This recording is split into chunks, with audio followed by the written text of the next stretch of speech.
নোয়াখালীর জনপ্রিয় content creator Taslima Akter divorce দিলেন তার স্বামীকে। আমার কথা হলো, এই সেই মহিলা কত নাটক করে মানুষের কাছে ভাইরাল হয়েছে। তো যার টাকা দিয়ে ভাইরাল হলো তাকে এখন ডিভোর্স দেওয়ার কারণ কি জানতে আমার ইউটিউব বা পেজে নজর রাখুন। জানতে পারবেন কেন এই জনপ্রিয় নোয়াখালীর কন্টেন্ট ক্রিয়েটর চৌমনি বাজারের পাশে তার বাড়ি, সে কেন তার স্বামীকে ডিভোর্স দিয়েছেন। কারণ আমরা তার কন্টেন্টের ভিতরে আমরা যেটা আগে থেকেই বুঝতে পেরেছি যে সে কন্টেন্ট করার সময় তার পরিচিত একজন নাতি রাখেন। এখন কিভাবে স্বামীকে ডিভোর্স দিল এ ব্যাপারে আমি কিছু আলোচনা করব, আপনারা অবশ্যই শুনবেন। আপনারা দেখছেন আমার এই ডাইন সাইডে এই যার ছবিটা দেখছেন, উনি হলো সেই জনপ্রিয় কন্টেন্ট ক্রিয়েটর তাসলিমা আক্তার। তো দেখতে ইল্লা মাশাল্লাহ চেহারা কান খুবই ভালো। পাশে দেখতেছেন সেই জনপ্রিয় কন্টেন্ট ক্রিয়েটরের ভদ্র এবং 5 ওয়াক্ত নামাজ পড়ে সেই ভদ্র পুরুষ, তার স্বামী, এই সেই তাসলিমার সেই স্বামী যাকে তিনি ডিভোর্স দিয়েছেন।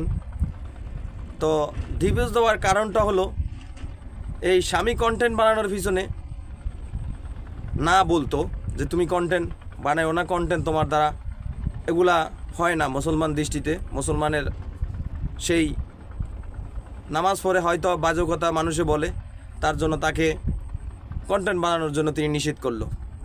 তো কন্টেন্ট বানাতে যেই কন্টেন্টের ভিতরে আপনারা দেখবেন একজন নাতি নামে একজনকে পরিচয় দেয়। তো নাতি তো ইল্লা মাশাল্লাহ দেখতে খুবই ইয়াং, খুবই সুন্দর একজন মানুষ। তার সাথে তারা নাতি তো তাকে ফাঁদে ফেলে পুষ্টি নষ্টি করে মতো বাজে ফেলছে, নাতি ফটায় ফেলছে।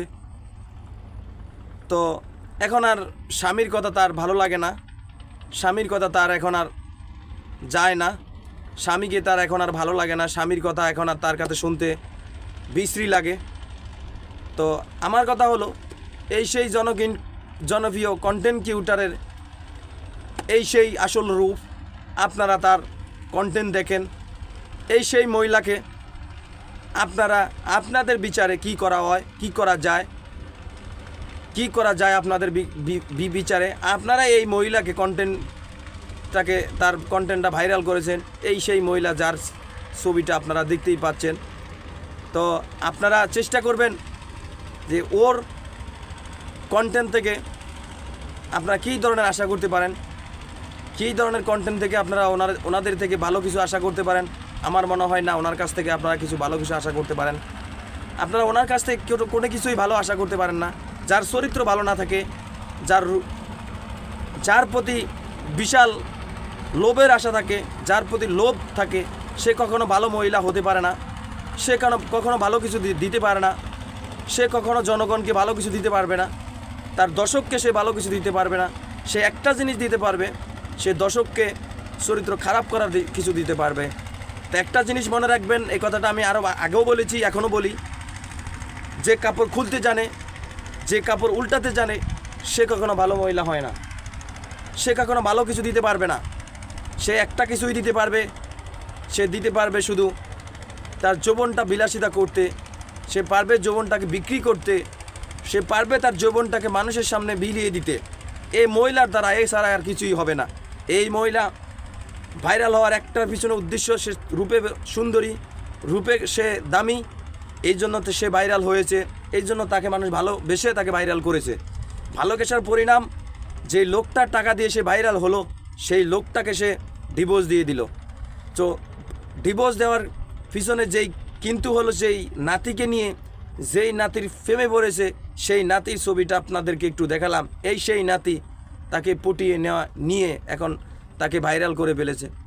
তো আপনারা অবশ্যই খেয়াল রাখবেন, এই সেই নাতি যার জনপ্রিয়তা আপনারা দেখছেন, যে জনপ্রিয়তার যে ভিডিওর ভিতরে সেই নাতির সাথে তার লিঙ্ক, যেই নাতির সাথে তার ভালোবাসা, সেই নাতির সাথে ভাবমূর্তি হয়ে সেই নাতি তাকে ভালোবাসার কিন্তু দেখিয়ে তার সাথে প্রেমের অভিনয় করে শেষ পর্যন্ত সেই 2002 সালে যেই মহিলার বিয়ে হয় সেই মহিলা এখন ভাইরাল হয়ে সাজুগুজু করে এখন সে নায়িকার মতো হয়ে এখন নাতি যখন তার সাথে ভিডিও বানাচ্ছে, ভিডিও করছে, সেই নাতির সাথে প্রেম করে, সেই নাতির সাথে প্রেম হওয়ার কারণে নাতি এখন ভুলভাল বুঝিয়ে, হয়তো নাতিকে ভুলভাল বুঝিয়ে এখন সেই স্বামীকে ডিভোর্স দিয়ে হয়তো নাতির সাথে বিয়ে হবে। এই সেই নাতি যার সাথে প্রেম চলে তার সাথে বিয়ে হওয়ার কথা। আর আমার কথা হলো, যে কাপড় খুলতে জানে, যে কাপড় উল্টাতে জানে, সে কখনো ভালো পুরুষ হয়? যে মহিলা একাধিক পুরুষের আসক্ত থাকে সে মহিলা কি কখনো ভালো হয়? আমার মনে হয় এই মহিলা কখনো ভালো হবে না। এই মহিলার দ্বারা আপনারা কিছু শিখতে পারবেন না। এই মহিলাকে আপনারা বয়কট করুন, এবং পাশাপাশি এই নাতিও যদি ভিডিও বানায় তাকেও বয়কট করুন, যাতে এদের শিক্ষা হয় জীবনে, যাতে এরা কারো কাছে এই রকম কিছু না করতে পারে, এই রকম কিছু কাউকে না দেখাতে পারে। আপনারা সেদিক থেকে সতর্ক থাকবেন, সেদিক থেকে বিরত থাকবেন। ভালো কন্টেন্ট ক্রিয়েটরের কন্টেন্ট দেখুন, তাহলে আপনি কিছু শিখতে পারবেন, অন্যকে কিছু শেখাতে পারবেন, এবং ওনাদের ভিডিও থেকে ওনাদের থেকে আপনি কিছু শিখুন, ভালো কন্টেন্ট ক্রিয়েটর থেকে কিছু শিখুন। আর এই সেই নাতি যাকে আপনারা দেখতেছেন, এই সেই নাতির সাথে এখন বিয়ে হবে। তো আমার কথা হলো, এই মহিলার তিনটি ছেলে মেয়ে, তাহলে ওই ছেলে মেয়েগুলো কী অপরাধ করেছিল? এই মহিলার কী অপরাধ করেছিল স্বামীকে ডিভোর্স দেওয়ার? এই স্বামীর কি খারাপ ছিল? এই স্বামীর দ্বারা আজকে আপনি 2002 সাল থেকে এখন 25 সাল চলে যাচ্ছে, আপনি তার সাথে ছিলেন, তার সাথে সব কিছু হয়েছে, তাহলে আপনি কেন তাকে ডিভোর্স দিলেন? তো আপনারাও তার বিচার করবেন, তাকে বয়কট করবেন, তার ভিডিও দেখা থেকে বিরত থাকবেন, তাহলে তার শিক্ষা হয়ে যাবে। তো ধন্যবাদ, আসসালাম।